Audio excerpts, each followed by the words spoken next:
വേദനയുള്ള വികാരങ്ങളെ നേരിടാൻ അല്ലെങ്കിൽ അതിൽ എങ്ങനെ പ്രതികരിക്കണമെന്നുള്ള കഴിവ് തീരെ ചെറിയ കുട്ടികൾക്ക് അറിയില്ല. അവർക്ക് ഇമോഷണൽ സേഫ്റ്റി, ഇമോഷണലി അവർക്ക് സുരക്ഷിതത്വം ഉണ്ടാക്കി കൊടുക്കുക എന്നത് വളരെ പ്രധാനപ്പെട്ടതാണ്. പതിവിൽ നിന്ന് വ്യത്യസ്തമായി കുട്ടികൾ സ്കൂളിൽ നിന്ന് തിരിച്ചു വരുമ്പോൾ മുഖം വീർപ്പിക്കുകയോ മാറി നിൽക്കുകയോ ഒന്നും കഴിക്കാതെ അസ്വസ്ഥരായി കാണുകയോ അല്ലെങ്കിൽ പെട്ടെന്ന് അമ്മയോട് ദേഷ്യപ്പെടുകയോ ഉറക്കെ കരയുകയോ അല്ലെങ്കിൽ കളിപ്പാട്ടങ്ങൾ വലിച്ചെറിയുകയോ നിലത്ത് കിടന്ന് ഉരുളുകയോ ഉറക്കെ ബഹളം വയ്ക്കുകയോ തൊടുന്നതും പിടിക്കുന്നതും എല്ലാം കുറ്റമായി കാണുകയോ ചെയ്യുകയെന്ന് അവർ ഇമോഷണലി അവർക്ക് എവിടെയോ ഒരു വേദനയുണ്ടായി, അവർക്ക് ഇഷ്ടപ്പെടാത്തതെന്തോ അവർക്ക് സ്കൂളിൽ നിന്ന് ഉണ്ടായി. ചിലപ്പോൾ അതൊരു കാര്യവും കാണുകയില്ല. അപ്പോൾ അത് മനസ്സിലാക്കി കുട്ടികളുടെ വിശ്വസ്തരായി നിന്ന് അമ്മമാർ അല്ലെങ്കിൽ അച്ഛന്മാർ അല്ലെങ്കിൽ മുതിർന്ന കുട്ടികൾ അത് ചോദിച്ച് മനസ്സിലാക്കുക. ഏറ്റവും എളുപ്പം അമ്മമാർ തന്നെ അത് ചോദിച്ച് മനസ്സിലാക്കിയിട്ട് കുട്ടിക്ക് വേണ്ടുന്ന ആശ്വാസം കൊടുക്കുക. ഈ ചെറിയ കാര്യങ്ങളല്ല വലുത്, മുന്നോട്ട് പഠിത്തത്തിൻ്റെ പ്രാധാന്യം പറഞ്ഞു കൊടുത്ത് അവർക്ക് ഇമോഷണലി ഒരു സുരക്ഷിതത്വം ഉറപ്പാക്കി കൊടുക്കുക.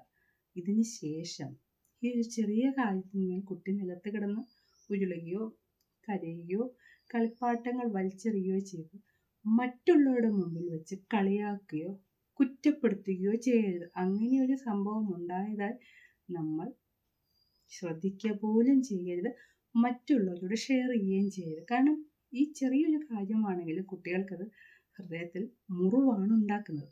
ഈ മുറിവിന് മേൽ കുറ്റപ്പെടുത്തുകയും കളിയാക്കുകയും ചെയ്യുമ്പോൾ കുറച്ച് മുളക് പൊടി ഇട്ട ഫലമാണ് ഉണ്ടാകുന്നത്. അവർക്ക് മാതാപിതാക്കളോടുള്ള വിശ്വാസം അവിടെ നഷ്ടപ്പെടുകയും മറ്റു കൂട്ടുകെട്ടുകളിൽ പോവുകയും തന്നെ വിശ്വസിക്കുന്ന ഒരാളോട് സമാധാനം തേടാൻ അവർ വഴികൾ കണ്ടെത്തുകയും ചെയ്യും. ഇമോഷണലി ഉള്ള കുട്ടികളുടെ സുരക്ഷിതത്വം അത് വളരെ അത്യാവശ്യമാണ്. അവർ ദേഷ്യം കാണിക്കുന്നത് അവരുടെ പ്രായത്തിനനുസരിച്ച് അവർക്കറിയാവുന്നത് കരയുക, അല്ലെങ്കിൽ അവരുടെ മാതാപിതാക്കളുടെ ശ്രദ്ധ പിടിച്ചു പറ്റാൻ കഴിഞ്ഞിട്ടും പറ്റുന്നില്ല എന്നുണ്ടെങ്കിൽ ദേഷ്യം പിടിക്കുക. പെട്ടെന്നുള്ള മാറ്റങ്ങൾ നമ്മൾ ശ്രദ്ധിക്കുമ്പോൾ മാതാപിതാക്കളുടെ അറ്റൻഷൻ കിട്ടാൻ വേണ്ടിയിട്ടാണ് കുട്ടികൾ ഇത് കാണിക്കുന്നത്. അപ്പോൾ അന്നേരം അതിനെ ആരോഗ്യപരമായ രീതിയിൽ പ്രതികരിച്ച് പഴയ നിലയിൽ പഠിത്തത്തിലേക്കും മുന്നോട്ടും കൊണ്ട് ഒരു പഠന വൈകല്യം വരാതെയും ആൻസൈറ്റി ഡിസോർഡർ ഉണ്ടാകാതെയും നിരാശയിലേക്ക് കുട്ടികൾ പോകാതെയും ശ്രദ്ധിക്കുക. ഒരു ചെറിയൊരു ശ്രദ്ധ മതി കുട്ടികളുടെ വികാരങ്ങളുടെ മാറ്റം മനസ്സിലാക്കുകയും അവർക്ക് ഇമോഷണലി സേഫ്റ്റി ഉണ്ടാക്കി കൊടുക്കാനും കഴിയുകയും ചെയ്യും. ഇത് വളരെ പ്രധാനപ്പെട്ടതാണ്.